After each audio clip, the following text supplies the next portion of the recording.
Hello, today I'm in Lexus UX200. In this video I'll show you how to check firmware version and update.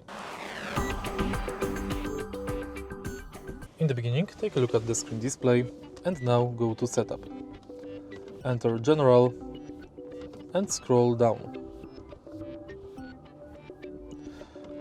Go to Software Update and Update.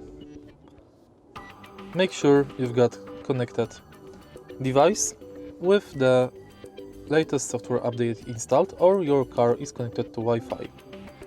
Also, to check firmware version, scroll down again and go to software version. Here is the software version of your car. If you find the video helpful, please leave like, comment and subscribe.